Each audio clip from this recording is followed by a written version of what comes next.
Então, para darmos início à parte da tarde, com vocês, o nosso palestrante, Dr. Jefferson Rodrigues, procurador do Ministério Público do Trabalho e coordenador institucional do MPT, em Friburgo e região. Para ele, uma salva de palmas.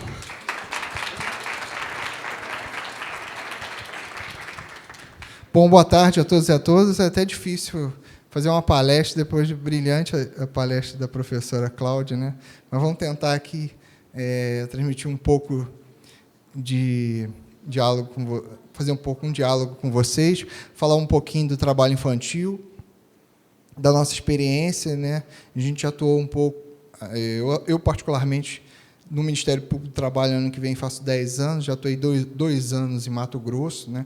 São 3 realidades distintas, mas com tristezas e alegrias diversas, né? E trabalhei em Mato Grosso 2 anos, depois trabalhei 4 anos em Minas Gerais e agora estou 2 anos e meio, quase 3 anos aqui em Nova Friburgo.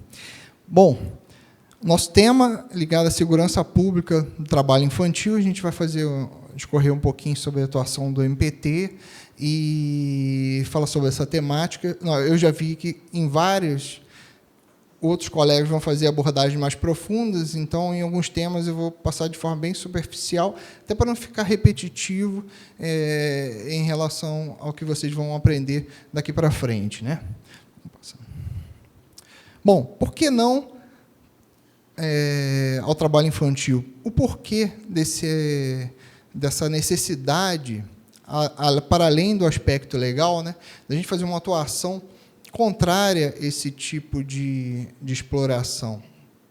Inicialmente, a gente precisa entender que a exploração do trabalho infantil ela nasce para um modelo econômico, né, que efetivamente buscava, nas crianças, sobretudo, e nas mulheres, no século passado, que chamavam de meias forças, né, o pagamento de menores salários para poder justamente a indústria ou a atividade econômica ter uma sobreposição por conta da exploração dessa mão de obra, porque, em geral, é o que acontece, muitas das vezes, o explorador, ele, com um argumento de que ele está ajudando a criança, ele está excluindo do mercado o trabalho de um adulto, né?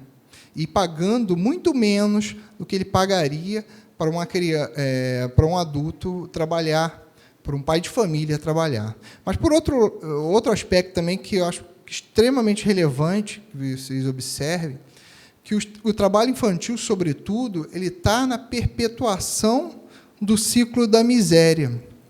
Porque, por mais que a mídia, e muitas das vezes vão dizer ao contrário, pegar um exemplo que é uma exceção e transformar em regra, a grande regra e a grande verdade é que, muitas das vezes, as crianças que trabalham, que são exploradas, elas não conseguem romper aquele ciclo e, efetivamente, vão botar os seus filhos para trabalhar e não vão conseguir romper, por intermédio de um estudo, aquela situação de miséria, entendeu?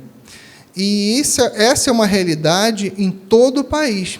A criança que é explorada pelo trabalho infantil, ela não consegue, com acesso à educação, porque a gente tem uma evasão escolar extrema e uma dificuldade de aprendizagem tão grande que ela não vai conseguir o acesso a uma situação melhor e, efetivamente, romper o ciclo da pobreza. Eu vou passar um vídeo para vocês, que é um vídeo curto, que foi premiado no Ceará, mas ele mostra efetivamente o que é esse ciclo quanto ao trabalho infantil, chamado Vida Maria.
perdendo tempo desenhando não. Vai lá pra fora arranjar o que fazer lá. Tem um bate pra varrer, tem que levar água pro bicho. Vai, menina! Vê se me ajuda, Maria José.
Benção, pai. Deus abençoe. Boa, Maria. Tá tudo bom, Antônio. Vem aqui, deixa eu levar. Não precisa não, Antônio.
Deus abençoe.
a primeira reflexão que se fazer é tratar a questão do trabalho infantil, inicialmente, é uma virada ideológica a respeito do tema, né?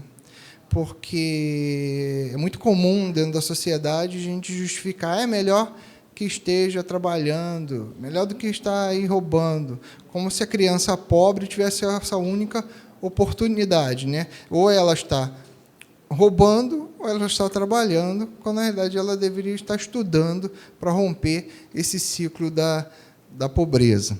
Então, a perpetuação do ciclo da miséria é um aspecto extremamente importante. A exposição psicológica da pessoa em formação, abuso, uso de drogas, bebidas, exposição da saúde. Eu sei que vocês vão ter um tema específico, uma aula específica com a médica, pediatra, mas é bastante interessante também com equipamento de proteção. É bastante interessante observar que toda a tutela ambiental do trabalho, todos os equipamentos de segurança, eles são dimensionados para um adulto. Então, quando você pega uma luva, olha só, a questão é tão...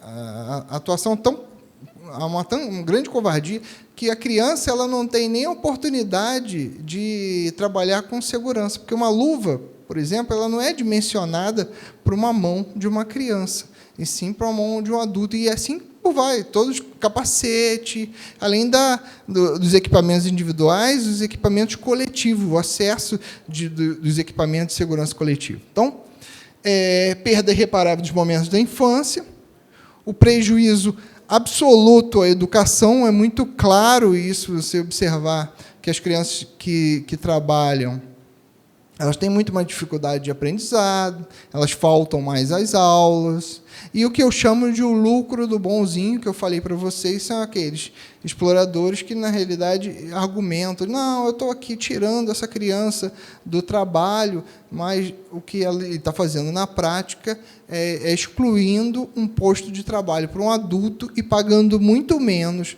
do que ele pagaria a um profissional, a um adulto, àquela criança. Tá bom? Eu vou falar um pouquinho da atuação do Ministério Público e vou explicar um pouquinho a atuação do MP do Trabalho, mas, inicialmente, é importante destacar essa nova roupagem do Ministério Público. Eu não digo nova, aí que nós temos uma Constituição de 88, mas extremamente importante. Eu não diria que a Constituição de 88 inventou o Ministério Público, mas certamente o reinventou, né, doutora Cláudia? A Constituição de 88 ela acaba refundando qual o papel do Ministério Público dentro da sociedade. Isso por uma razão muito simples, né? Nós tivemos, após um período muito duro de ditadura militar, você vem com uma Constituição extremamente generosa em direitos e garantias fundamentais e uma sociedade, por outro lado, dilacerada, sem condições, as associações, sindicatos, de fazer a tutela daquele interesse coletivo. Então, foi importante você criar um órgão que tivesse as garantias para a atuação e tivesse poderes para poder atuar na defesa desses interesses que, muitas das vezes, não pertencem a uma pessoa, mas pertencem a toda a coletividade. De quem é o direito a um meio ambiente ecologicamente equilibrado? É um direito que pertence a vocês individualmente, mas coletivamente a todos. E quem vai atuar coletivamente? Então, em relação à área trabalhista, também, a gente do MP do Trabalho, a gente não atua na tutela do direito do trabalho, mas sob a perspectiva da defesa do trabalhador, mas sob a perspectiva da defesa do trabalhador coletivamente considerado, e, algumas das vezes, sob a perspectiva do direito do trabalho, mas sobre a coletividade econômica. Vou dar um exemplo para vocês, uma atuação nossa em Governador Valadares. Uma empresa que não pagava um benefício a um trabalhador, no caso, era uma empresa com mais de 1.000 empregados, em que ela, na contratação, ela exigia que todos os trabalhadores, para serem contratados, renunciassem ao Vale Transporte. Isso tem uma perspectiva individual, que é uma fraude na contratação, e o trabalhador, evidentemente, pode pleitear na justiça o pagamento do Vale Transporte, que é uma prova difícil, né, dele executar, mas tem uma perspectiva coletiva. Você observa que em 1.000 empregados, olha o lucro que ele está tendo ali, e mais, esse lucro ele está utilizando para se beneficiar junto aos seus concorrentes. Entendeu? O que a gente chama de dumping social, né? Ele utiliza da precarização do direito social para poder se favorecer economicamente. Na oportunidade foi muito interessante que na investigação a gente conseguiu requisitar informações dos concorrentes dele, e a média dos concorrentes em relação ao benefício era em torno de 33%. E nós fizemos a projeção do que ele lucrava, dava em torno de R$100.000 por mês, fraudando o benefício, o que daria R$1.200.000 por ano, e que nós, aí na ação civil pública, além de todo resguardar a fraude, nós pedimos que ele pagasse uma indenização suplementar pelo dumping social, entendeu? E conseguimos ali 2 condenações muito interessantes à época. Então, a perspectiva de atuação do Ministério Público do Trabalho, ou Ministério Público Estadual Tutela Coletiva também, né, uma perspectiva de visão de sociedade, quais são os aspectos em relação que vão repercutir na vida de vocês, mas os aspectos que são uma visão coletiva do trabalho, né? Nós temos aí os sindicatos, que atuam nos interesses das classes, e nós temos os advogados, que atuam no interesse dos trabalhadores individualmente. Então, essa é a atuação interessante do MP, e a gente vai passar um pouquinho de como ela se dá no plano material. Só voltar aqui, né, um pouquinho. Então, o Ministério Público, em geral, embora ele seja uno, ele tem o Ministério Público da União e o Ministério Público dos Estados, né? E o Ministério Público da União, da onde se integra o MPT, o MPF, o MP do Distrito Federal e o MP militar. Tá bom? Nós, do MPT, como um órgão nacional, nós temos uma Procuradoria Geral do Trabalho, que fica em Brasília, tem as Procuradorias regionais do trabalho, que ficam na capital dos estados, e nos municípios, não todos os municípios, no caso de Friburgo, nós atuamos em 13 municípios, então as Procuradorias do Trabalho nos municípios. Aqui a gente atua com 2 procuradores, são 2 ofícios para 13 municípios. Eu falo isso que é bom que anima a doutora Cláudia. Nosso sofrimento já tem 2. Então, mas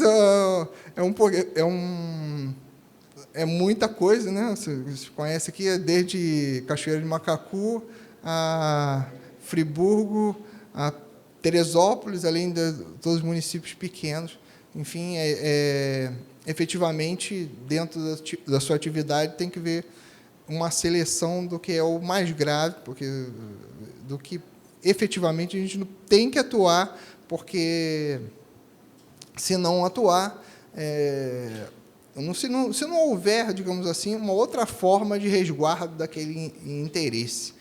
Muitas das vezes você tem a possibilidade de atuação do próprio Ministério do Trabalho e Emprego, né, que hoje é vinculado ao Ministério da Economia, pelos auditores fiscais, e outras aqui são órgãos de fiscalização ordinária da legislação trabalhista, e outras vai ter a necessidade realmente de atuação do Ministério Público do Trabalho, de forma até concorrente. Por quê? Porque em casos de muita repercussão, e, sobretudo, casos em que o poder econômico ele vai ser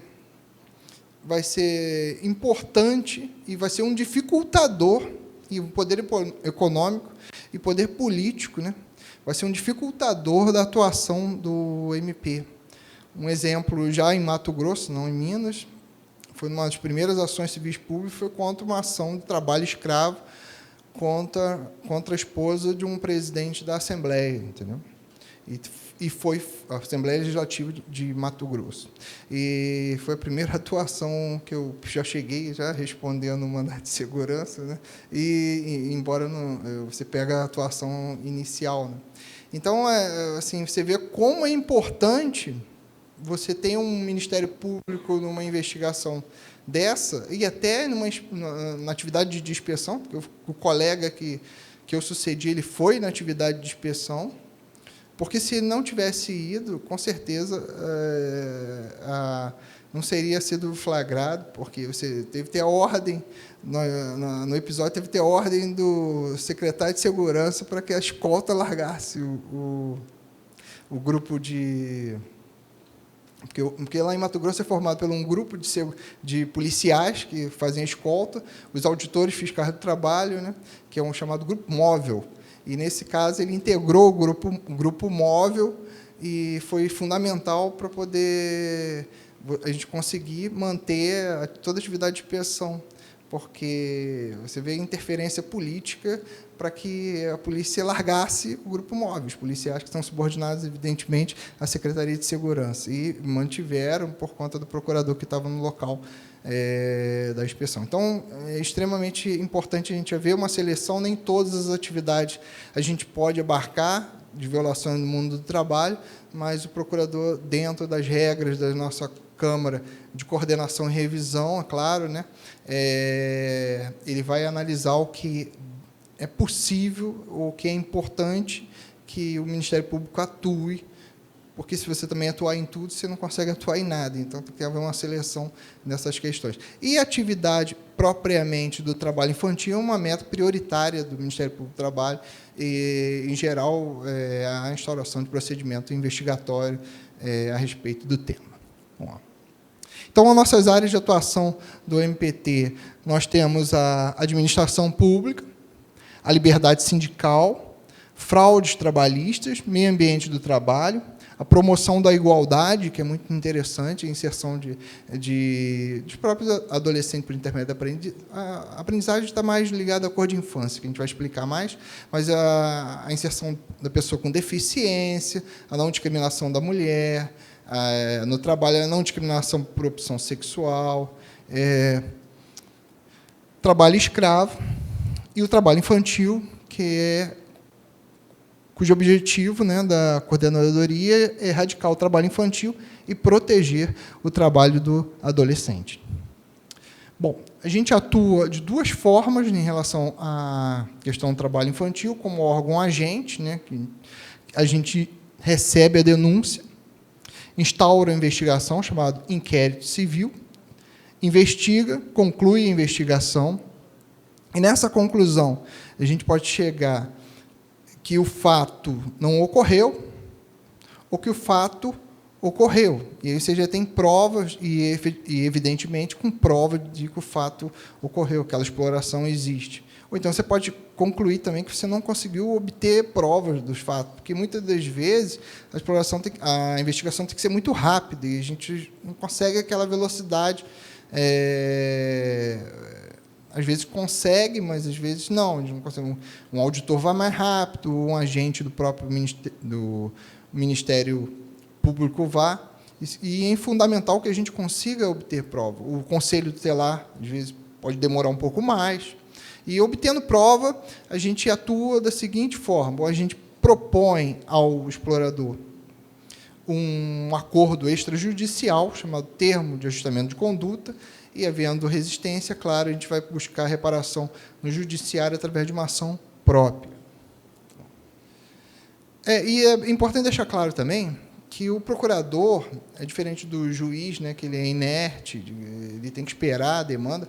O procurador, ele pode instaurar de ofício. Se sair daqui, está andando e verificar uma exploração, ele vai chegar, eu chego na procuradoria, verifiquei esse fato na loja tal, em tal lugar, e determino que instaure uma notícia de fato para ser distribuída. No caso aqui, nós temos dois procuradores que atuam concorrentemente, e aí vai ser distribuída e cada um analisa com independência funcional. Então, você pode determinar a instauração, se não tem problema, isso é muito comum, inclusive. E a outra atuação do MPT como órgão interveniente. E, o que é comum, você tem uma demanda em que tem um dos interessados, criança ou adolescente, o juiz encaminha para a gente para dar um parecer a respeito do tema, e em diversos aspectos. Às vezes ele é autor, às vezes ele é um sucedido, e às vezes ele é um interessado mesmo, e você dá um parecer a respeito do tema, acompanha aquele processo judicial também. Aí pode fazer prova, já fui ir à audiência e tal, embora não seja uma ação ajuizada pelo Ministério Público. Ele participa daquela relação processual. E, muitas das vezes, também, você pega aquela prova, que é uma ação individual contra uma empresa que explorou. Aí você pega, além de você acompanhar aquela ação, você extrai cópia e instaura um procedimento investigatório. Entendeu? E eu queria passar para vocês, que é importante também a gente fazer essa distinção. Porque o que é o Ministério Público, né, e que ele distingue-se do Ministério do Trabalho e Emprego, que muitas vezes é comum, mas é lá no Ministério, são dois órgãos distintos. Hoje a gente sabe aí que houve a mudança do governo, extinguiu o Ministério do Trabalho e Emprego, e os auditores estão vinculados ao Ministério da Economia, mas é muito comum a confusão entre a atuação do Ministério Público do Ministério do Trabalho. O Ministério do Trabalho é um órgão do Poder Executivo, né? Ele é um órgão de assessoramento da Presidência da República, e tem os auditores fiscais, porque, por determinação constitucional, o direito do trabalho, a fiscalização do trabalho, ela é feita pelos auditores, né?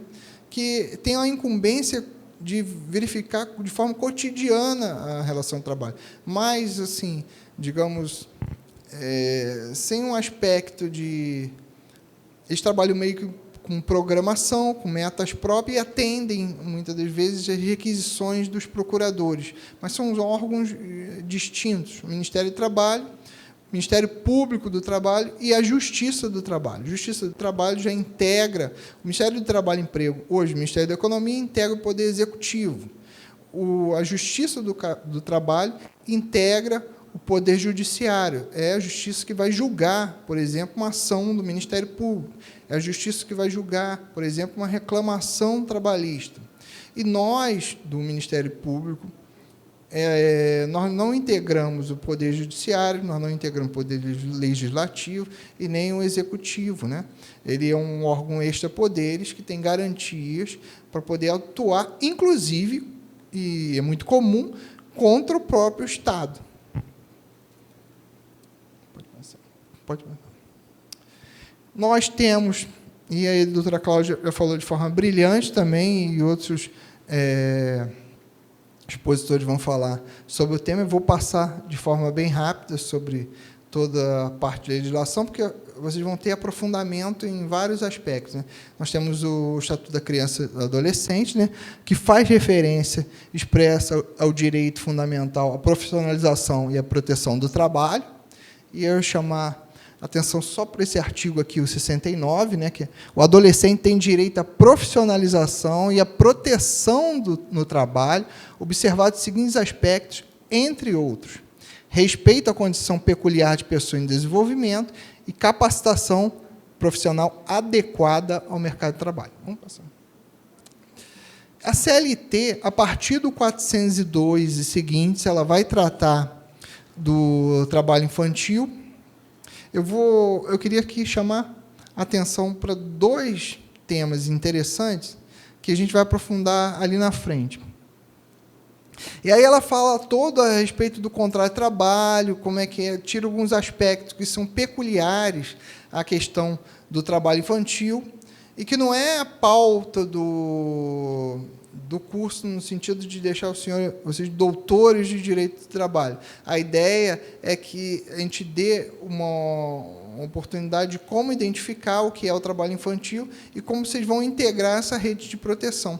Vou chamar só atenção para dois temas que eu vou abordar lá na frente. Um é a questão do trabalho noturno, que é bem interessante, porque o trabalho noturno é de 22 a 5 horas na atividade urbana, mas na atividade rural, que tem uma lei própria, que é a Lei 5889/73, ele tem 21 às 5, essa é a atividade noturna, na lavoura, e de 20 às 4 na pecuária. Tá? Eu vou... E mais tarde a gente vai falar por que eu estou falando sobre esse tema aqui. E o aprendizado. A aprendizagem é um contrato formal, é um contrato de trabalho, né, que é a contratação do aprendiz, é um contrato de trabalho, está lá no artigo 428, é um contrato metódico, tem que ser escrito, o adolescente ele tem que estar inscrito num programa de aprendizagem, e eu sei que vocês vão ter um tema específico, acho que o CIE vai falar sobre o aprendizagem, mas é importante deixar claro que o aprendizado... Porque às vezes você chega na empresa e o cara fala, não, mas ele está aprendendo aqui. Não é isso, não é aprendizagem, entendeu? A aprendizagem ele tem que ter um contrato formal, ele tem que estar inscrito no programa de aprendizagem, ele tem que estar carteira de trabalho anotada, entendeu? Ele é um trabalhador como o outro, mas com requisitos próprios, né? Vamos passar. Direito internacional do trabalho. Eu vou falar sobre dois aspectos assim, bastante interessantes. É a Convenção sobre o Direito da Criança, né, que foi adotada pela Assembleia da ONU em 2011. Em 20 de 11 de 89, desculpa, e ratificado pelo Brasil em 24 de 9 de 90, que fala lá no artigo 32 sobre a questão do trabalho, sobre a questão da proteção do trabalho em relação ao adolescente.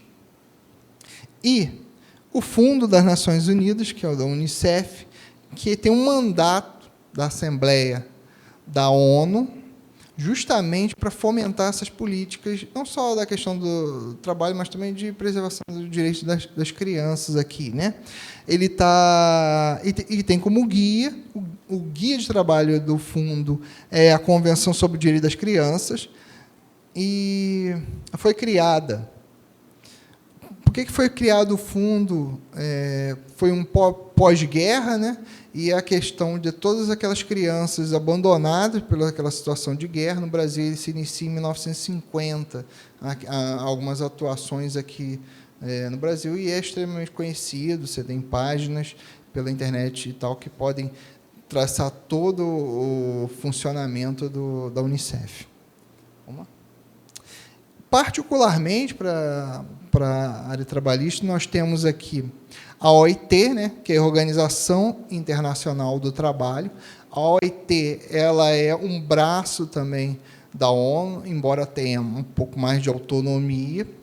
Ela tem várias convenções e recomendações que são observados como legislação trabalhista, né, em vários países, inclusive aqui no Brasil. E, particularmente, no que se refere ao trabalho infantil, nós temos a Convenção 182 da Organização Internacional do Trabalho, que trata das piores formas de trabalho infantil e ação imediata para a eliminação. Embora essa Convenção de 99, embora tenha sido ratificada pelo Brasil em 2000, somente em 2008, com o decreto 6481, ele se criou no Brasil o que a gente chama de lista TIP, que é a lista das piores formas de trabalho infantil. A gente vai falar um pouquinho dessa lista também, vocês têm acesso fácil na internet, piores formas de trabalho infantil, vai baixar a lista TIP, e ela é muito interessante, porque ela vai listar em cada segmento econômico o que é considerado a pior forma do trabalho infantil. Além de ser importante instrumento de identificação do trabalho infantil, ela é um importante instrumento de formalização de políticas públicas, porque se você quer começar a exploração do trabalho infantil, onde é que você vai começar a exploração? Sobre as piores formas de trabalho. E como é que você vai fazer isso? Dentro da realidade de cada município, você tem algumas atividades econômicas que são preponderantes e que têm a potencialidade da exploração do trabalho infantil. Então, de acordo com a realidade do município, de acordo com a lista ativa, você pode estimular políticas públicas, principalmente nas situações mais graves de exploração, ou pelo menos iniciar pelas situações mais graves de exploração. Vamos lá. Eu vou passar um pouquinho um vídeo antes, que acho que vai ser bastante esclarecedor em relação a esses pontos, para não ficar só de forma expositiva. Alguns dados desse vídeo, sobretudo os números, eles não estão muito adequados, mas a explicação é bem bacana. Vou passar. Isso. Meia Infância, o nome desse.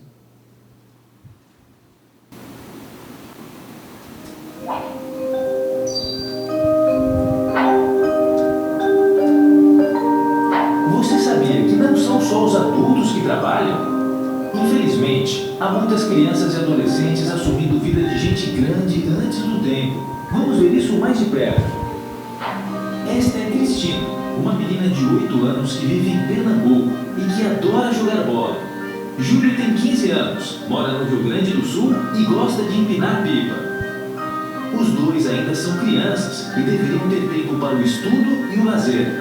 Contudo, eles compartilham uma dura realidade. Ambos vivenciam uma meia infância. Cristina acorda às 4 da manhã e enfrenta um cotidiano pesado, limpando, lavando e passando por ordem da sua tia, que a maltrata constantemente. Faz uma pausa nas tarefas e corre para a escola. Quando retorna, ainda tem muita coisa para fazer. Júlio, por sua vez, enfrenta uma rotina cansativa e dolorosa numa pedreira, exposto ao sol junto com seu pai. Por conta disso, abandonou a escola. Esses jovens estão submetidos ao trabalho infantil. E, infelizmente, Cristina e Júlio não são os únicos afetados por essa violação. No Brasil, mais de 3,5 milhões de crianças e adolescentes de 5 a 17 anos estão em situação de trabalho infantil. Isto representa mais de 8% da população dessa faixa etária.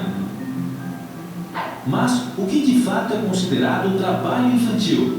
Trabalho infantil é toda forma de trabalho, remunerado ou não, que priva as crianças e adolescentes de experiências próprias de suas idades, como as de estudar e brincar. O trabalho infantil impõe uma carga de responsabilidade desproporcional à faixa etária desses jovens. Além disso, faz com que exerçam atividades inadequadas à sua estrutura física e psicológica, colocando sua saúde e segurança em risco. Para se ter uma ideia, só entre 2007 e 2013, mais de 13 mil meninos e meninas se acidentaram e outros 119 morreram trabalhando. E o que a lei brasileira diz sobre o trabalho infantil? No Brasil, o trabalho é proibido em qualquer hipótese até os 13 anos. Entre os 14 e os 16 anos, o trabalho é permitido, mas somente na condição de aprendiz, que combina a frequência escolar ao desenvolvimento de uma profissão supervisionada. A partir dos 16, o trabalho é permitido, mas o jovem não pode trabalhar à noite nem desempenhar atividades de risco, como manusear máquinas. A partir dos 18 anos, o jovem pode trabalhar em qualquer ofício. Portanto, quando falamos em trabalho infantil, nos referimos a uma situação que não respeita essas normas e que compromete o desenvolvimento físico, psicológico e cultural de crianças e adolescentes. E onde meninos e meninas estão trabalhando no Brasil? O trabalho infantil acontece em pedreiras e no âmbito doméstico, como no caso de Júlio e Cristina, mas também há jovens trabalhando em lixões, carvoarias, feiras livres, comércio informal, borracharias, matadouros e na agricultura, ou ainda em atividades ilícitas, como tráfico de drogas e exploração sexual. Essas atividades são consideradas algumas das piores formas de trabalho infantil pela Organização Internacional do Trabalho, porque são atividades perigosas e insalubres. E por que tantas crianças e adolescentes começam a trabalhar antes do tempo? São muitos os motivos que levam crianças e adolescentes a trabalhar. mas o principal é ajudar a sustentar a si e a sua família. Muitos deles também trabalham para ter acesso a bens de consumo, como celular, óculos e videogame. Então, tudo é trabalho infantil? De modo algum. Tarefas pontuais e sem riscos, como lavar louça, aprender a mexer com a terra e arrumar a própria cama, não configuram trabalho infantil. Pelo contrário, são ações que fortalecem os sentimentos de solidariedade e responsabilidade nos jovens. E o que tem sido feito para acabar com a exploração de crianças e adolescentes? Nas últimas 2 décadas, o Brasil avançou no combate ao trabalho infantil. O governo fortaleceu as fiscalizações e criou projetos de transferência de renda aliados ao reforço escolar e a atividades culturais. No entanto, para erradicarmos o problema do trabalho infantil, ainda há muito a se fazer. O combate ao trabalho infantil é uma responsabilidade do Estado, da sociedade e das famílias de meninos e meninas, que devem juntos zelar por eles. Se você conhece algum caso de trabalho infantil, denuncie, disque 100 ou procure o Centro de Referência de Assistência Social mais próximo. Crianças e adolescentes têm o direito a uma infância completa. Todos juntos por um Brasil livre de trabalho infantil.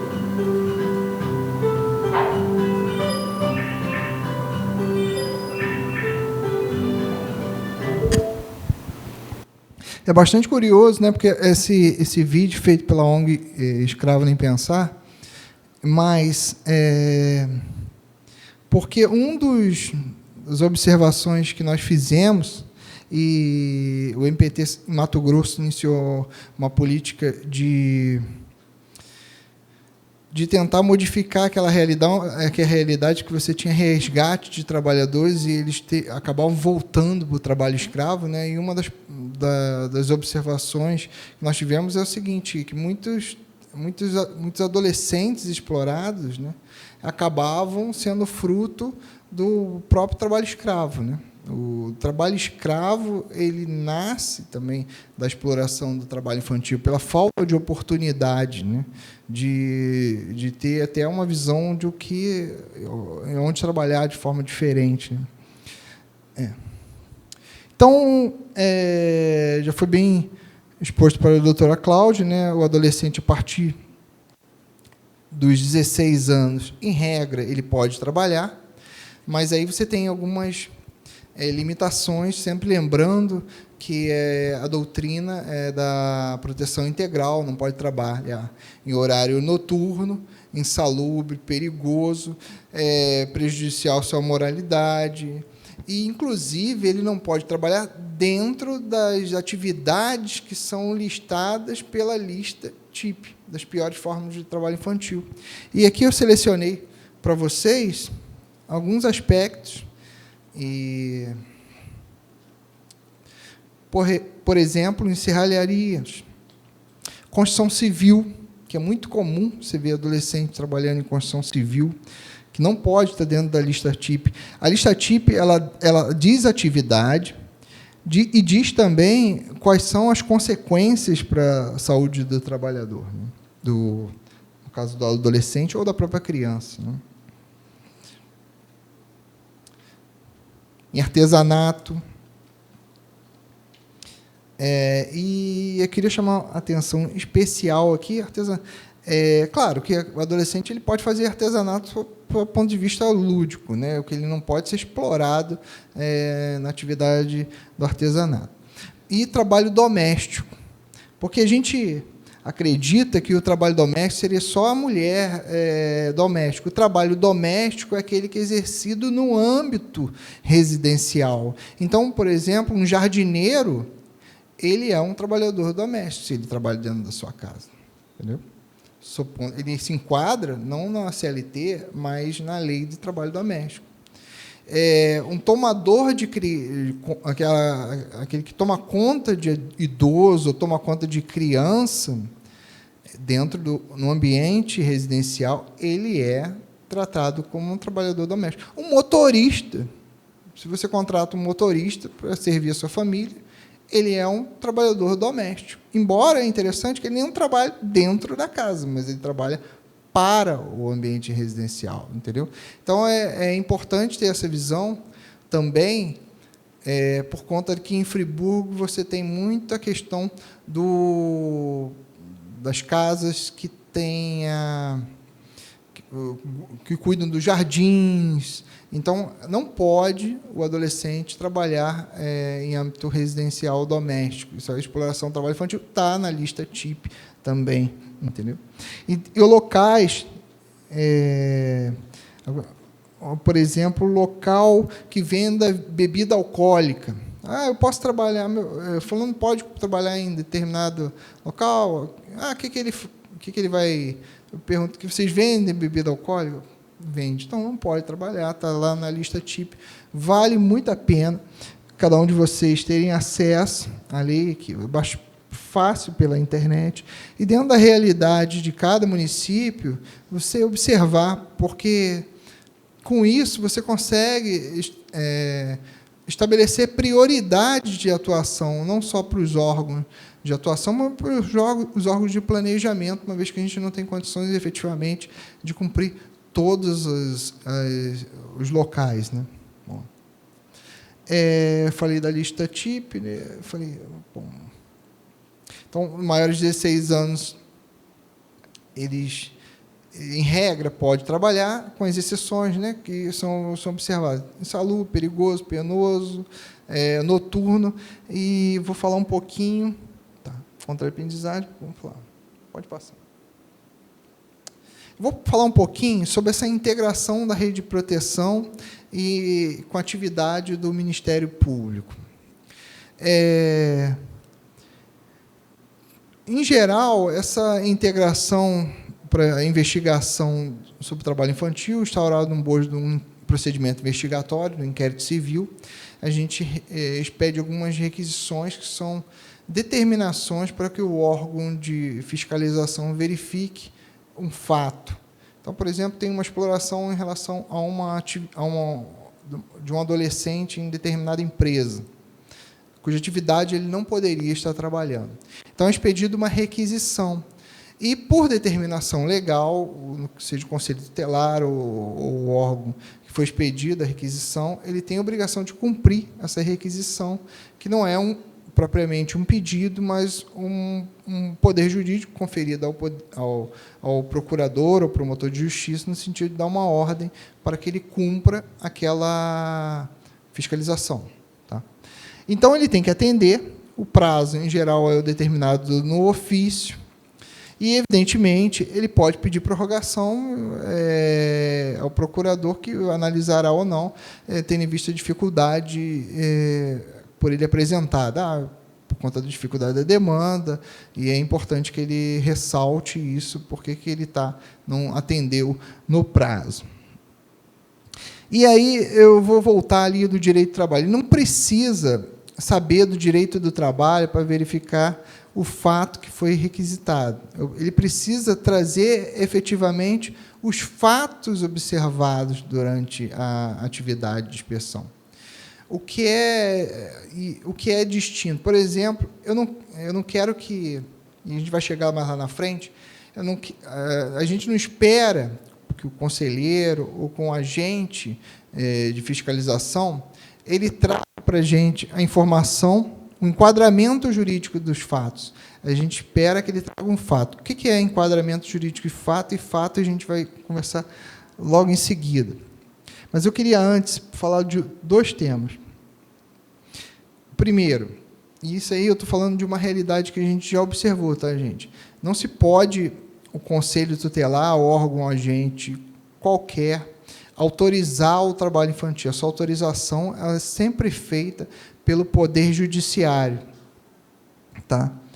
E se o órgão de fiscalização se deparar com uma autorização, ela deve levar, efetivamente, foi verificar e observou uma autorização para o trabalho, ela deve encaminhar, ou pede uma cópia e encaminha ao procurador que analisará essa questão. Tá?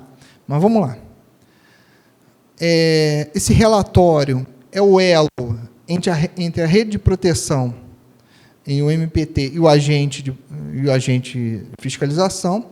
Ele tem que ser claro, ele tem que ser objetivo, ele não pode ser um documento simples de denúncia. Por exemplo, nós já recebemos informação do próprio Conselho Tutelar, em tal lugar tem exploração do trabalho infantil. Se a gente receber essa informação, a gente vai instaurar o procedimento, vai agradecer, mas, efetivamente, o importante é que tragam os fatos, não a informação, porque a gente vai requisitar novamente, que vá verificar e traga os dados. E, na segunda verificação, a gente pode não encontrar os elementos, né? E uma informação ruim é melhor do que uma sonegação de informação, né? E a omissão sempre enfraquece a rede de proteção e pode determinar a responsabilização eventual de quem der causa. Pode passar. Então, práticas que retardam a investigação. A mera informação de trabalho infantil. Os órgãos agentes, a gente não espera que eles retratem a existência do trabalho infantil, mas tragam os fatos, em que circunstâncias aquele trabalho se dá. Vamos lá. Enquadramento jurídico de fatos ao invés de fatos. Se eu falo que o trabalho é noturno, se eu falo que o trabalho é insalubre, se eu falo que o trabalho é perigoso, eu estou enquadrando uns fatos em um conhecimento jurídico. E isso a gente não espera de um órgão, de um agente que vai verificar. A gente espera os fatos. E digo a vocês, por que eu falei lá do trabalho noturno da pecuária na lavoura? Porque, dependendo da atividade econômica, você tem um enquadramento distinto. Então, é importante que o conselheiro, ou o agente, ou um policial, ele traga para a gente o seguinte: olha, eu estive no local e flagrei o trabalho do adolescente às 10 horas da noite. E ele trabalha lá a partir das 7 e sai 1h da manhã. Isso aí é um fato que a gente vai analisar, vai fazer o enquadramento jurídico. Agora, se você chegar para mim e falar assim, trabalha noturno, aí eu não tenho fato, entendeu? Eu tenho enquadramento, tenho sua visão, eu não sei se você sabe. Entendeu? Outra coisa, porque o trabalho exercido pelo aquele adolescente é extremamente insalubre. Mas o que é insalubre? Está na cabeça da pessoa que viu, porque, às vezes, nem eu sei se a atividade é efetivamente insalubre. Né? Preciso de uma perícia para determinar se aquela atividade... Algumas, claro, fica muito evidente, outras não, entendeu? Então, eu tenho que trazer as circunstâncias. Que circunstâncias ele trabalha? Ele trabalha com isso, ele trabalha com aquilo, trabalha com equipamentos graxos. E aí a gente vai... Com esses fatos, vai construir uma argumentação jurídica e enquadramento jurídico daqueles fatos. Entendeu? Porque eu verifiquei que o trabalho é extremamente penoso. Isso é um enquadramento jurídico de fatos, isso não é fato. Isso não vai acrescentar na investigação. Isso vai complicar a investigação. É importante que ele traga efetivamente qual fato foi observado para que o procurador, dentro da investigação, analise e enquadre juridicamente se aquilo ali está correto ou não. Entenderam? Vamos lá. Mas isso, não seria um fator dentro da investigação de profundidade em cima da denúncia? Como assim?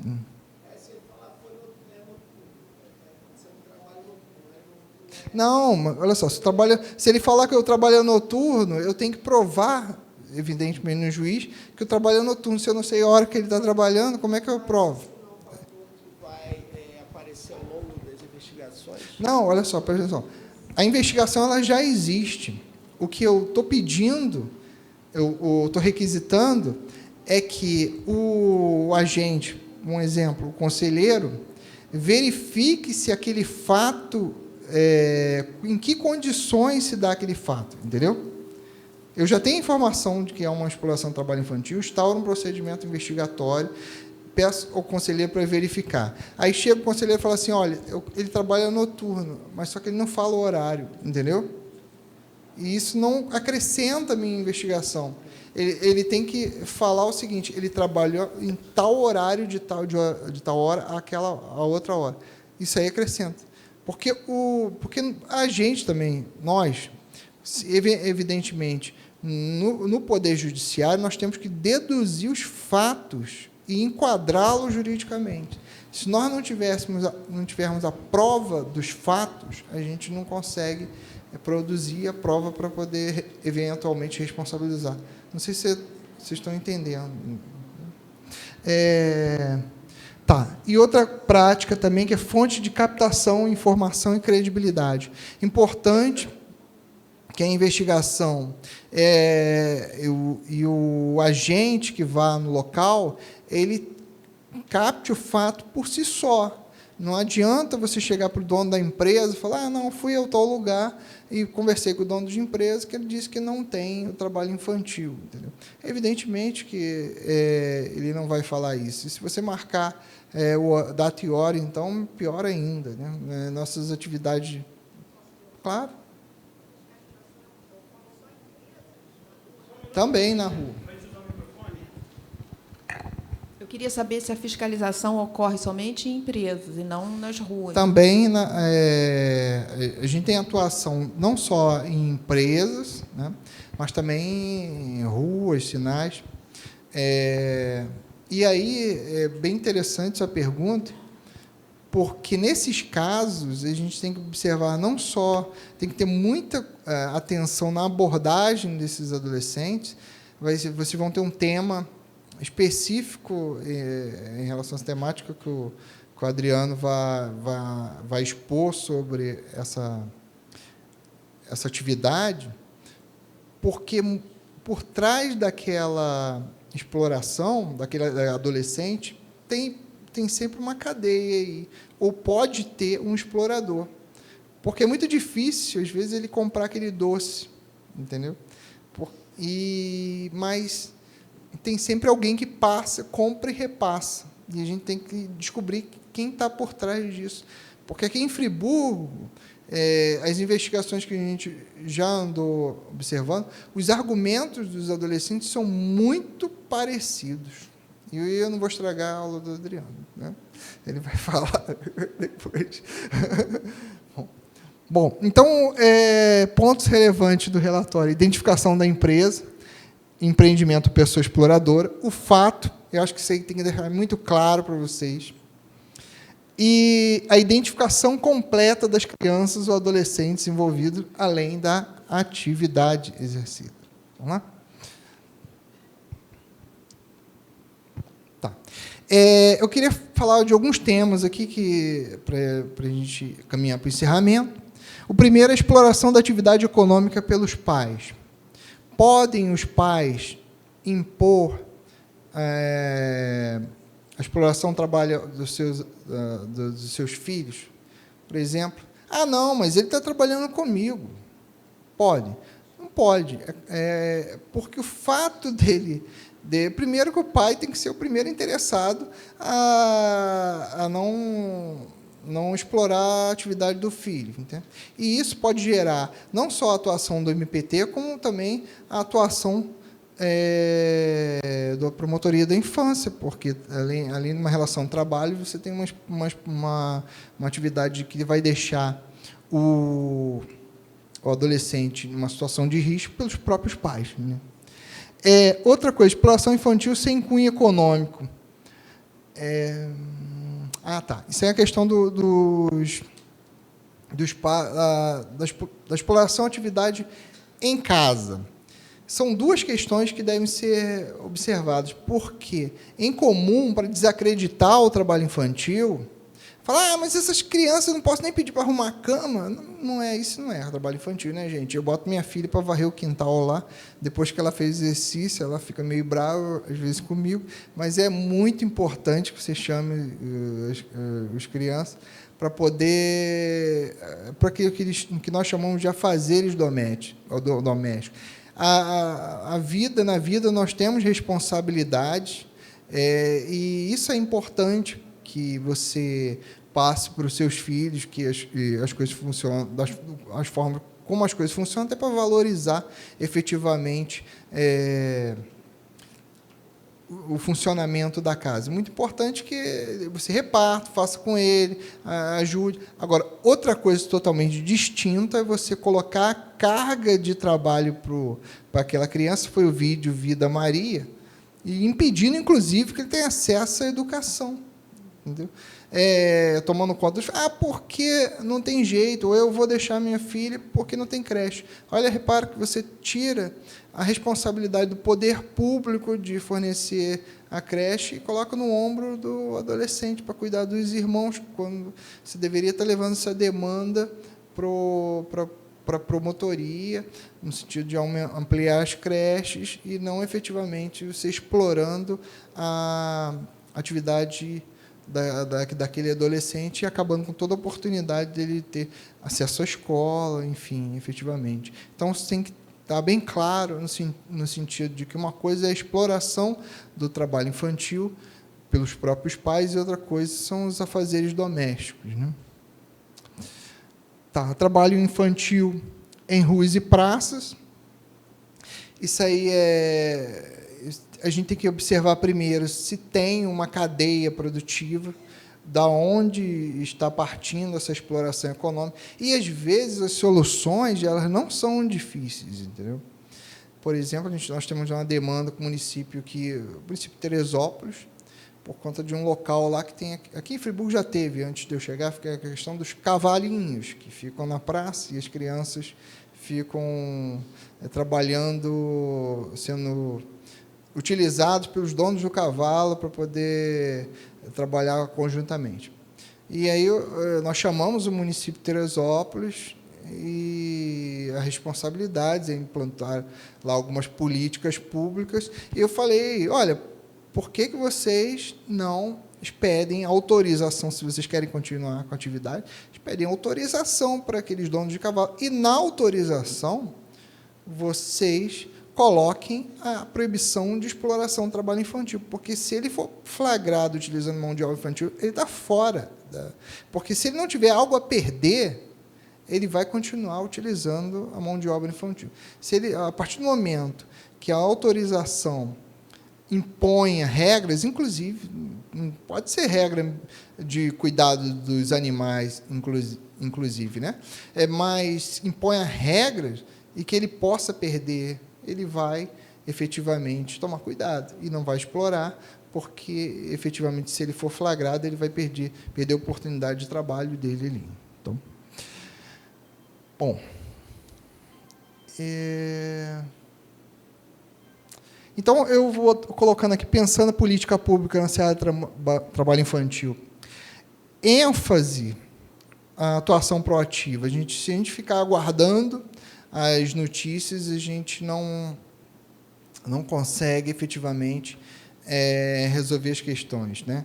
Eu acho que a gente tem que pensar a política pública, fazer, né, o professor Pierre, que eu estou vendo aqui, fazer um inventário, né, professor, dos problemas para depois ir buscar, porque a gente tem com clareza os locais em que são mais vulneráveis, com base na lista típica, inclusive, as atividades em que há a maior possibilidade de existência do trabalho infantil. As discussões alternativas, né? Quanto mais conhecimento, quanto mais demover a sociedade daquela ideia de que o trabalho infantil é muito bom, é importante, a gente tem que mudar a questão cultural, é fundamental, né? E vocês, com esses cursos, vão ser aí, certamente, multiplicadores de conhecimento dessa perspectiva ideológica de sociedade.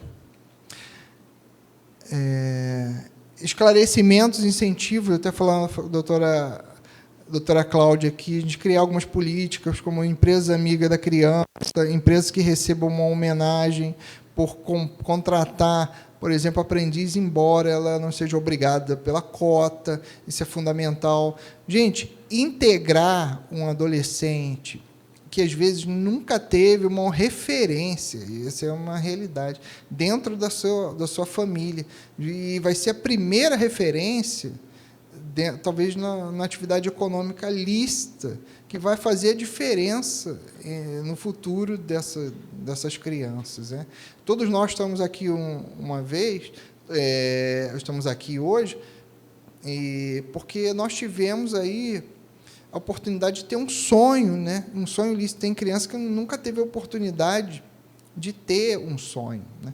A gente tem nossas propostas de trabalho, né, com as frentes de batalha são extremas, né, são muito grandes, né? Mas, por exemplo, já até passeios, até encaminhamento, por exemplo, até conversando com o comandante do Corpo de Bombeiro, a oportunidade de levar essas crianças do trabalho infantil em conflito com a lei para passar um dia no Corpo de Bombeiro, receber uma instrução, porque ele vai olhar e falar, poxa, eu quero ser isso, olha que legal, eu vou... E se dedicar um pouco mais ao estudo, porque você vislumbrar um sonho e buscá-lo é muito legal, porque o que acontece na prática, principalmente nos lugares mais pobres, que a grande referência do adolescente é o traficante, né? É o único que é respeitado pela sociedade. O pai dele, além de problemas com drogas, alcoolismo, etc., às vezes nem é isso, mas tem uma vida sofrida de salário mínimo, que não consegue as coisas, mal tem dinheiro para pagar a alimentação, enfim, é a gente conseguir mostrar e trazer aquele adolescente para um ambiente diferenciado e dar a oportunidade dele de ter um sonho lícito. Isso faz toda a diferença. Mapeamento dos riscos, né, com base da lista típica, área econômica sensíveis, problemas sociais mais graves e recorrentes, e o REPAS, né, o professor Pierre deu uma aula extremamente importante, que está previsto na lei orgânica do município, que é a integração de todos os órgãos, e depois a gente vai conversar isso com os promotores, para ver o que a gente pode articular para poder fazer essa rede permanente de atenção social funcionar. E algumas ideias também de um fundo específico, né? Tem municípios que não têm fundos específicos e que pode, eventualmente, ser revertidos algumas indenizações para aparelhamento, por exemplo, do Conselho Tutelar. A gente conseguiu já acordos aqui com empresas em Nova Friburgo, que, ao invés de pagar a indenização, porque no MPT a gente não tem um fundo específico, eles entregaram alguns bens ao Conselho Tutelar. Então, vocês aí que têm essas necessidades podem fazer os projetos e encaminhar para o MPT, que, tendo a disponibilidade de recursos, também tem algumas regras, tem um edital próprio, a gente pode fazer esse tipo de encaminhamento. Pode passar. Só antes um pouquinho, eu queria só falar de um tema, né, aproveitar que eu não falei sobre essa questão das autorizações, vou voltar aqui, porque, particularmente, essa questão bem polêmica, a gente entende que, até por uma questão desse maior contato, por isso que a CLT fala em juízo de menor, na CLT de 1943, mas a gente, dentro do MPT, até já convencemos uma parte da promotoria, no sentido de que o juízo do trabalho deveria ser o competente para autorizar o trabalho. Por quê? Porque ele que, em geral, tem conhecimento se aquelas regras, se aquele local, se aquele ambiente, efetivamente, ele vai causar um bem ou um mal. Porque a gente tem aqui, em geral, um consenso, que é a questão do trabalho artístico, né? Porque, embora a proibição do trabalho infantil ele esteja na Constituição, também o direito à execução artística está na Constituição. A gente tem até um colega que tem um artigo brilhante sobre esse tema, e então há uma ponderação de valores constitucionais. Mas, em regra, você tem aí, por exemplo, algumas autorizações dentro de atividades econômicas que causam riscos altíssimos para o adolescente. E a gente, no IPT, advoga que essa competência para autorizar o trabalho infantil deveria ser ferido pela Justiça do Trabalho, por conta de conhecer mais perto a realidade do trabalho, inclusive várias normas regulamentadoras do trabalho, né? Então, você tem a Constituição Civil, a Constituição Civil não vai ter consenso que a que a própria lista TIP diz. Mas, assim, você tem atividades econômicas, você tem um regramento próprio, vocês também vão ter uma aula sobre meio ambiente e trabalho, né, Adriano? O rapaz vai falar. Regulamento próprio. E os riscos, às vezes, são altíssimos. Inclusive, essa questão, você não tem tutela ambiental do trabalho. A tutela ambiental do trabalho, ela é toda pensada no adulto. E quando você integra um adolescente àquela atividade, você não tem uma tutela adequada. Então, dentro do MPT, a gente tem essa ideia aí de que a autorização do trabalho teria que ser expedida por um juiz de trabalho. Mas, enfim, eu queria deixar essa mensagem para vocês, né? Eu sei que a realidade de combate ao trabalho infantil é uma realidade de caminhar mesmo, né? E essa mensagem do Eduardo Galeano, que é o texto da Utopia. A utopia está lá no horizonte, me aproximo 2 passos, ela se afasta 2 passos, caminho 10 passos, e o horizonte corre 10 passos. Por mais que caminhe, jamais alcançarei. Então, para que serve a utopia? Ele pergunta e responde. Serve para isso, para que eu não deixe de caminhar. Então, é uma realidade difícil. A gente está vendo a dificuldade agora por conta do maior desajuste do sistema econômico, e ficou muito claro aqui em Nova Friburgo, principalmente nas férias, o aumento da população de rua e o aumento de adolescentes trabalhando, mas eu acho que a gente tem muito aí a caminhar e modificar essa realidade, né? Seguir caminhando e seguir modificando essa realidade, embora tenhamos a consciência de toda a dificuldade que nos circunda. Tá bom? Eu queria deixar alguns recados ainda para vocês, né? Esse aqui é o manual de atuação do Conselho Tutelar. Esse manual ele é um manual expedido pela Procuradoria-Geral do Trabalho. Eu fiz esse manual, na realidade, eu comecei a fazer as capacitações dos conselheiros por conta de uma dificuldade que a gente observava, mas ele serve para todos que trabalham no sistema de proteção. Ainda em Mato Grosso, quando eu estava em Minas, eu fui convidado pelo colega que é coordenador nacional da Cor de Infância para escrever esse manual, e muitas das coisas que eu abordei aqui, vocês vão pegar lá no manual, inclusive a legislação, inclusive a lista TIP, e esse manual é distribuído gratuitamente pelo sistema eletrônico do MPT. Eu fiz esse manual e ele foi até atualizado há pouco tempo por uma colega da Cor de Infância. Tá? Tem um site, você lá no site MPT, você aperta o link lá, porque vai ficar muita coisa se vocês copiarem, né? Porque você aperta o link, vai mudar tudo. Mas mpt.mp.br, vocês vão lá, criança e adolescente, manuais de atuação, Conselho Tutelar, manual de atuação do Conselho Tutelar, foi um manual que eu escrevi, foi publicado, e vocês baixam ele lá em PDF gratuitamente. E também, se você jogar no Google, lá, manual de atuação do Conselho Tutelar, bota meu nome, Jefferson, vai aparecer, porque vários órgãos também acabam disponibilizando também gratuitamente. Volta só um pouquinho.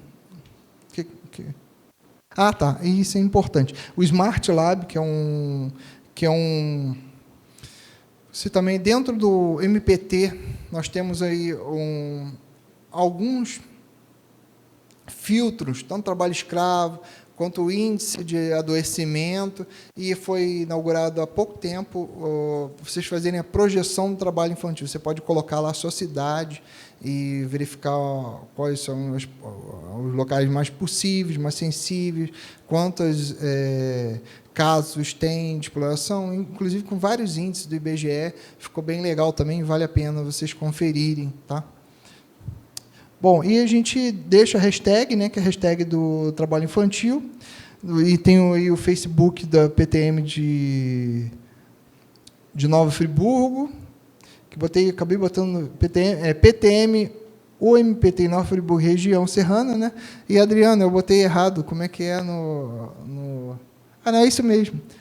É isso mesmo. E o meu, particularmente, eu acabo publicando só coisas relativas ao trabalho, republico questões relativas à atuação do MPT, Jefferson Rodrigues, vocês podem procurar lá. E o Instagram, Jefferson LM Rodrigues, ou MPT, _RJ, Friburgo e região. Pode ir. Bom, é isso aí. Muito obrigado. Espero que tenham deixado vocês com mais dúvidas do que começaram. Pode abrir para pergunta, doutor? Exceto para a Cláudia, porque eu sei. Não, para a doutora depois. Eu tenho uma pergunta aqui do pessoal da DEAN. Na realidade, eu aceitei esse acordo para ela não perguntar, foi mais meu, né? Porque saberia que eu ia ficar numa situação desconfortável se ela perguntasse. Vou apresentar aqui é o Leopoldo, ele é o chefe da equipe de operações da DEAN. Por favor, Leopoldo. Boa tarde. Eu gostaria de saber como é que o Ministério Público do Trabalho poderia atuar nos casos de mulheres vítimas de violência que sejam mães de filhos explorados. E uma segunda pergunta, mesmo talvez fuja um pouquinho o tema, se essa nova lei de abuso de autoridade afeta de alguma forma a atuação do Ministério Público do Trabalho nas instaurações de procedimentos investigatórios relativos ao trabalho infantil. Na verdade, eu vou começar pela segunda, né? Essa lei vai afetar o trabalho de todos, né? A gente tem que ter, não porque o fato de você cometer abuso de autoridade, porque ninguém, evidentemente, dentro da sua atividade investigatória, não é a favor de abuso de autoridade. A questão é que fica um leme muito estreito entre exercício de uma atividade e você responder efetivamente pelo abuso, principalmente por questões assim,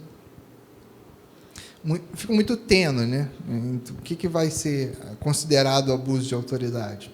Nós temos investigações e sim várias searas em que você tem que resguardar sigilo, entendeu? Como é que você vai casos que, por exemplo, no caso do Ministério Público, assédio moral, entendeu? Você tem que, se você liberar depoimento, a empresa demite todos, entendeu? Você ouve os trabalhadores da empresa, se você deixar ele saber quem está falando contra, porque o trabalhador chega lá, ele é obrigado por lei, a falar a verdade. Ele está lá perante o procurador, ele não pode mentir, porque isso ali ele responde. Mas aí são várias questões. Você tem que travar a vista daqueles depoimentos. Porque senão, no outro dia, está todo mundo na rua e você perde todo o crédito de investigação. Você contribui para uma investigação, mas vai para a rua, entendeu? Então, essa é a questão. A outra como é que vítimas de exploração, mas em que sentido você vislumbra a relação de trabalho? Situações de mulheres que sejam vítimas de violência, que sejam mães de filhos que estejam sendo explorados no trabalho infantil.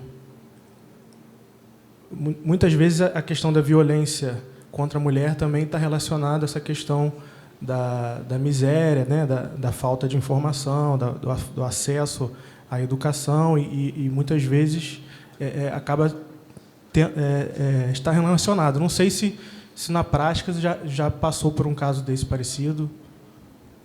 Não, eu só não estou... Se você quiser falar mais ou menos que é o ponto de vista prático, eu só não estou vislumbrando o que você está... qual o liame entre essa exploração da mulher e o trabalho? Essa é a grande questão que eu pergunto. A pergunta seria no ponto de vista prático. Se uma situação dessa aparecer para mim, por exemplo, lá na DEAN, como que eu faria para comunicar, para encaminhar esse fato?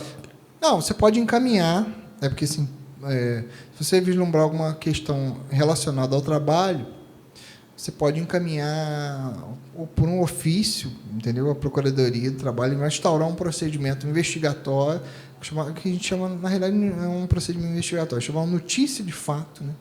E essa notícia de fato ela distribui entre os dois procuradores se não houver prevenção, né? Se não houver investigação anterior. E aí ele analisa o fato, se há pertinência da atuação do MPT, ou encaminha para outro órgão, declina de atribuição, se ele entender outro órgão, entendeu? Esse é o caminho assim natural. Mas, em regra, você tem que vislumbrar aí, para a atuação nossa, um fato que, como causa e efeito, tem a relação de trabalho. Não necessariamente a relação de emprego, né? Mas a relação de trabalho em si. Né? Essa é a questão. Perguntas? Só um instantinho, o professor Pierre também tem uma colocação aqui. Não perguntei ao senhor, não. Só brevemente. O meu entendimento é que essa legislação de abuso de autoridade tem que ser recorrida ao STF, porque isso está inibindo a ação de fiscalização dos órgãos de controle. Para mim, isso é inconstitucional e ilegal. É só esse comentário, já falei até com o procurador do Federal, comentei com ele. A Associação do Ministério Público tem que entrar com medidas, magistrados também, os órgãos de polícia, a Polícia Federal, imagina.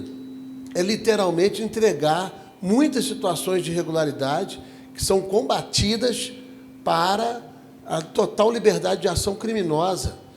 Então, qualquer situação sutil vai ter uma insegurança de atuação, isso a gente não pode permitir que ocorra. Então, é só um comentário, acho que a sociedade não pode permitir isso. A sociedade tem que se voltar contra esse tipo de matéria. Não, só para acrescentar que já expôs o professor Pierre, o que eu falei lá para vocês, logo no início, muitas atuações nossas, elas vão de encontro mesmo, poder econômico e poder político, entendeu? Acho a maior garantia que tem um procurador, um promotor de justiça, primeiro é o fato de não poder tirar ele do lugar. Eu acho que é uma das fundamentais. Esse caso lá de Mato Grosso, ele ficou muito claro isso para a gente, porque quando o colega recebeu a denúncia, ele ligou para Brasília. A gente tem uma coordenadoria nacional, Cornaet, né, Coordenadoria Nacional de Combate ao Trabalho Escravo, em que toda a equipe foi montada por Brasília. E ele deu autonomia para ele escolher os auditores, né, junto com o Ministério do Trabalho e Emprego. E ele formou a equipe no caminho que ele avisou quem seria o alvo. E aí todo mundo ficou meio assustado, né? Entraram na fazenda, resgataram os trabalhadores, e quando eles entraram na fazenda, o primeiro que liga foi o delegado do local. Falou: o que vocês estão fazendo na... A gente está falando do interior do Mato Grosso, tá, gente? Isso não acontece aqui não, tá? Aí o que vocês estão fazendo na fazenda do homem? Ligaram para o rapaz que conduzia que era o responsável pela polícia, né? Aí ele, muito hábil, falou: não, nós estamos aqui com um procurador do MPT, você quer falar com ele? Aí eu: não. Então, foi a primeira ligação. Aí, segundo, eu ligo o secretário de Segurança Pública. Falou assim: vocês saem, falou para o policial, vocês saem daí agora, entendeu? Aí ele falou: não, eu estou com um procurador, você quer falar com ele? Fala com ele aqui. Aí ele desligou o telefone. Então, foi feita toda a operação, foram resgatados todos os trabalhadores, foi ajuizada a ação civil pública. Entendeu? Então, você vê várias atividades que são feitas, não só, em Minas também, mesma coisa. Entrei com algumas ações. Esse exemplo do mercado aí não foi só isso, foram 4 ações e uma empresa que um poderio assim, do interior de Minas. Tanto é que o dono foi eleito deputado federal. Agora, possivelmente deve adorar o MP. Deve se lembrar de mim em todas as votações. Mas, enfim, então, ninguém é a favor de abuso de autoridade. Entendeu? A legitimidade na nossa atuação é o respeito à legislação. Agora, efetivamente, isso aí do que eu falei do mercado, foram 4 ações deles quererem a todo custo ter acesso aos inquéritos para saber o quê? Quem eram os trabalhadores que estavam denunciando ou prestando depoimento, entendeu? porque você consegue requisitar fiscalização, ouvir os trabalhadores do que eles queriam. Qual é o recado? Demite todos, porque a partir do momento que eu demito todos os trabalhadores que estão prestando depoimento, olha o que eu falo para eles. Se fizerem isso, vocês vão estar na rua, entendeu? Então, é fundamental que a gente tome algumas medidas que vão ser eficazes no resguardo da investigação, porque sem elas não tem efetividade. Mas isso não quer dizer que ninguém tem direito absoluto, nem os advogados, a própria lei, direito absoluto ao acesso às investigações. Mas o que é necessário para manter a investigação, o procurador tem que ter garantia, por exemplo, de que ele vai decretar um sigilo e não vai responder por abuso de autoridade. Entendeu? Mas segue. Agora a senhora Cristi. Boa tarde.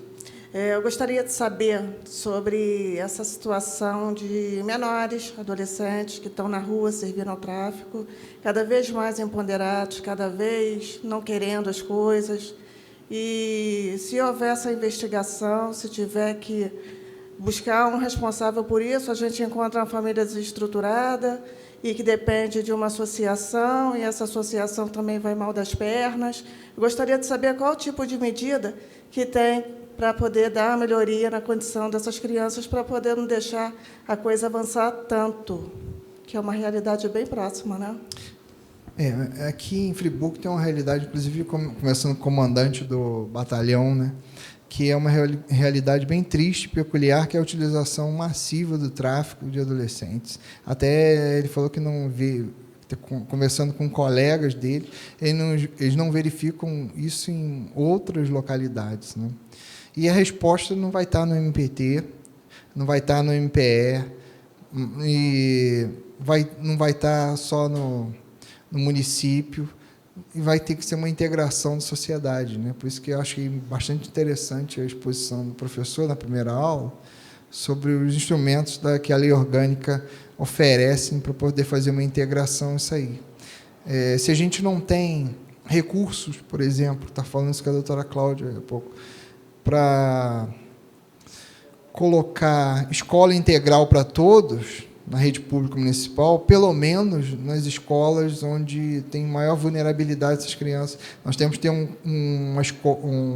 uma política pública eficiente, né, que tenha conhecimento dessa realidade e mude a realidade. Porque não vai ser o direito penal, como bem explicou a doutora Cláudia, que vai resolver o problema. Quando o direito penal já chegou, é porque o problema já existiu, né? Então, vai ter que ter uma discussão isso com a própria sociedade, com o próprio poder público, envolvendo os ministérios públicos, porque não tem resposta fácil para problema complexo. Essa é a grande realidade. Agora, a senhora Denise Lopes.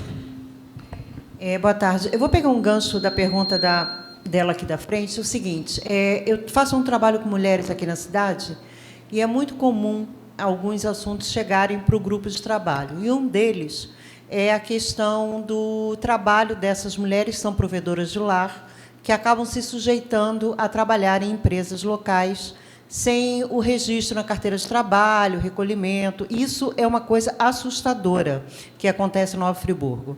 E elas acabam exatamente se sujeitando a esse tipo de coisa em função de serem provedoras, terem filhos que dependem daquele orçamento e não fazem valer o seu direito. Quer dizer, isso é uma realidade que o Ministério Público do Trabalho também observa aqui em Nova Friburgo?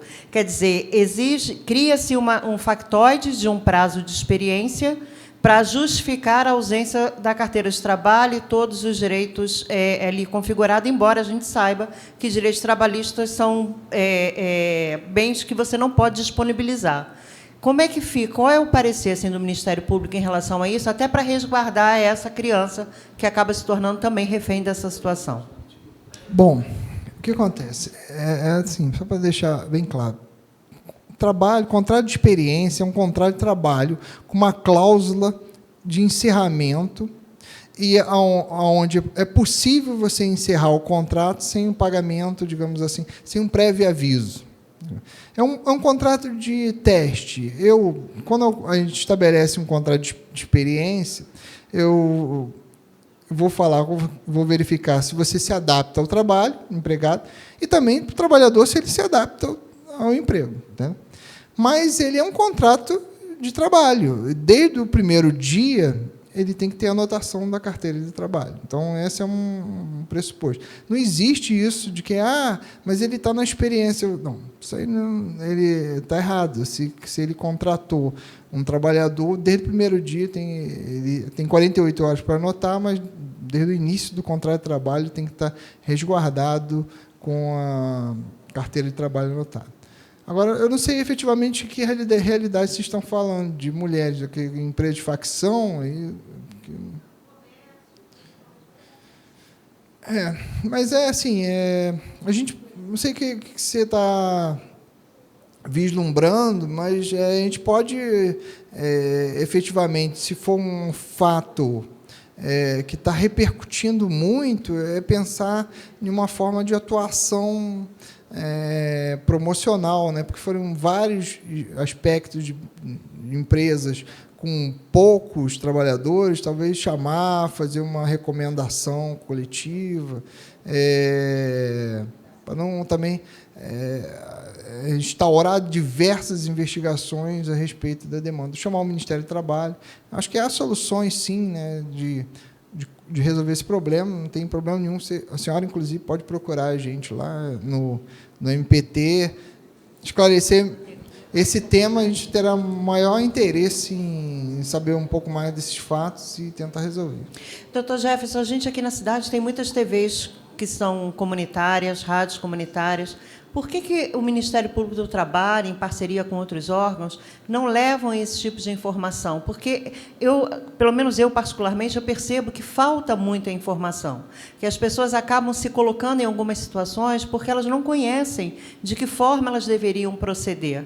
Então, eu acho que os nossos maiores problemas hoje em dia está exatamente nisso, na ausência da informação que o cidadão, a mulher, de um modo geral, precisa obter. Tudo bem, mas acaba também querendo empreender sem saber as regras do jogo, né? Esse é um dificultador, né? Porque você quer montar uma empresa, você tem que saber o que você tem que fazer, como é que você tem que contratar, né? E não dá para a gente, como Estado, trabalhar, principalmente no Ministério Público, a função não é essa, né? Trabalhar como consultor, né? Mas, efetivamente, pode estabelecer, se for um caso específico, econômico, instaurar um procedimento para trabalhar com a comunicação, chamar, tal, porque aí você consegue atuar de forma mais coletiva. Senhora Gisele Sayora, gerente do CREAS. A gente trabalha lá no CREAS com adolescente com medida socioeducativa, né? E sabemos da realidade, né?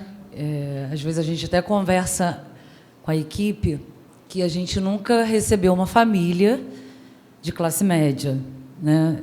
Geralmente o histórico dessa família quando chega no CREAS é bem miséria mesmo. Quando o senhor fala na parceria da empresa para inserir o adolescente numa medida socioeducativa, no caso do jovem aprendiz, não cabe ao nosso, eu falo nosso adolescente porque a gente, né, acaba usando essa palavra. Por que não inserir esse adolescente da medida socioeducativa com essas empresas em parceria? Porque o CIEE já teve ao CREAS, já ofereceu o curso, só que a realidade desses adolescentes é muito diferente. A maioria lá está estudando no 6º ano, então o CIEE tem que ter o 9º ano, né? Então, por que o adolescente já não sai, né, dessa audiência, né, já com essa parceria com essa empresa, mandando um documento para o CREAS, para a gente, né, já ter esse caminho, né? O que o senhor acha sobre isso, de inserir o adolescente com essa parceria dessas empresas aí, como o senhor relatou? Bom, na realidade, olha só, você tem vários aspectos, e um, talvez, fundamental, é você querer mudar a realidade, mas que o outro mude a realidade. Entendeu? Não eu. vou te dizer por quê. Porque a gente tem uma dificuldade até no diálogo. Isso aí não foi retratado por nós, por exemplo, com reuniões com o CIE, a gente, conversando sobre essa questão de integração dos adolescentes, não estou falando adolescente em medida socioeducativa, não. Não, eu sei, mas assim, as empresas, elas não querem contratar aprendizes adolescentes, entendeu? Quanto mais cumpridores de medida socioeducativa. Agora, o que acontece? Isso aí é o que eu estou falando para vocês. As pessoas querem mudar a realidade. Você pega um empresário, ele acha terrível ter essas... Mas ele também não quer dar o esforço, porque realmente ele não quer ter problema. Por exemplo, colocar um adolescente disso. Outro aspecto, efetivamente, é a questão da idade e o que esses adolescentes poderiam trabalhar como aprendiz por conta, efetivamente, da formação, que é muito deficitária. Às vezes está no 6º ano e não sabe nem escrever, entendeu? E a gente já andou conversando, talvez com a necessidade do município ter até um sistema de inclusão digital, né? Porque qualquer empresa, por mínimo que seja, precisa de alguém que conhece mexer no computador. Então assim, não é algo muito fácil, porque você não tem, do seu ponto de vista, aqui em Friburgo, você tem poucas vagas de aprendizes, porque a realidade é que nós temos poucas empresas que são obrigadas por lei a cumprir a cota. Isso aí é um fato. E aí você não, ainda com essas cotas, você tem uma prevalência do interesse do empresariado em contratar maiores, né?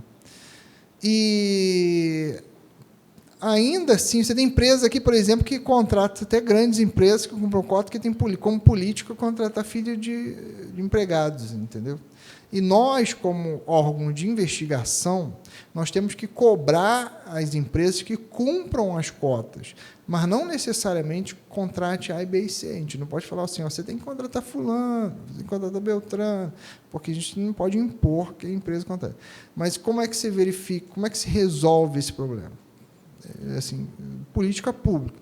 Primeiro, você tem que identificar como vamos inserir esses adolescentes em atividades de baixa complexidade, chamar os órgãos, como o CIE, estabelecer cursos específicos que vão ser atendidos. Isso não vai ser difícil se todos integrarem. Cursos específicos vão ser atendidos e criar essas vagas. Como você vai criar essas vagas? Ou você vai incentivar pequenas empresas, por política, por exemplo, empresa amiga da criança, empresa que tem algum reconhecimento de contratar esse adolescente, ou você vai criar vagas no serviço público.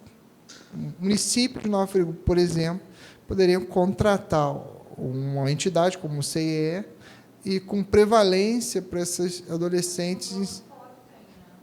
Mas aí você vai ter que dialogar isso com o Estado, né? Mas assim, acho que aqui, como um problema é bem local, a gente poderia tentar a saída nesses pontos, porque sem dúvida movimentar a sociedade a respeito disso, né? De incentivar e mostrar para o empresariado a importância desse olhar, porque se todos não moverem uma palha, não adianta a gente esperar pelo poder público.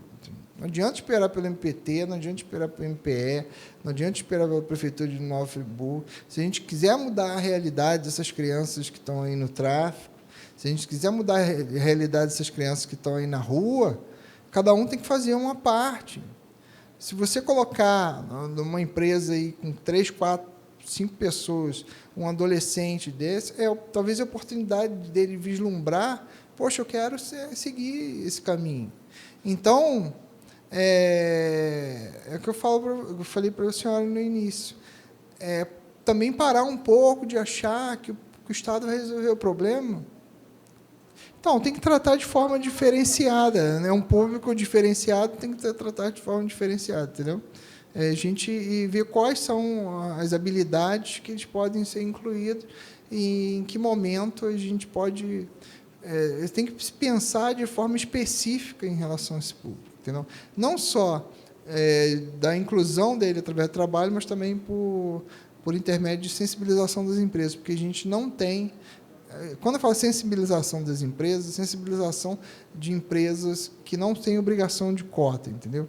Porque a gente não, assim, na prática, não existe parceria assim, entre MPT e empresa privada. Não é parceiro, né? Nós somos órgãos que investigam essas empresas. Então, e também não posso chegar e falar contrato A, B e C, por mais que a gente se sensibilize por aquela situação, entendeu? Então, a gente pensar isso em grupo, através de rede, de como chamar os órgãos. É muito comum isso dentro da... A gente tem procedimentos e leva esses órgãos. A gente tem que ter um número também desses adolescentes nessa situação, entendeu? Para criar essa política pública. Então, assim, não é fácil. E não mas eu acho que a gente pode caminhar por intermédio dessa rede. Acho que a Câmara aqui deu um passo bem importante quando aprovou a lei orgânica. Acho que vale a pena a gente buscar botar na prática essa rede.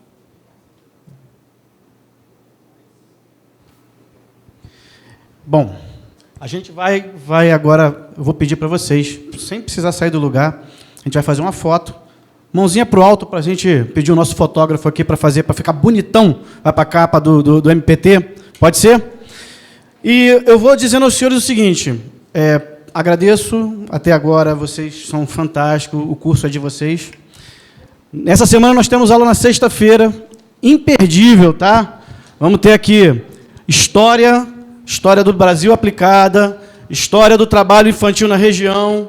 Nós vamos ter a explicação. A gente ouviu falar aqui de CRAS, CRES. A gente vai ter essa explicação de como funcionam, o que fazem, o que são essas organizações.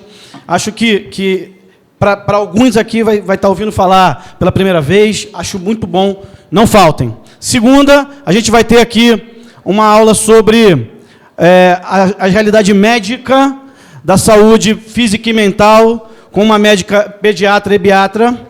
E vamos na sequência, a gente ouviu falar aqui hoje sobre insalubridade, penosidade, periculosidade, equipamento de proteção individual. A gente vai ter uma aula sobre isso com um especialista em meio ambiente do trabalho, qualidade, saúde e segurança. Então, conto com vocês. Tudo bem? Vamos preparar para essa foto?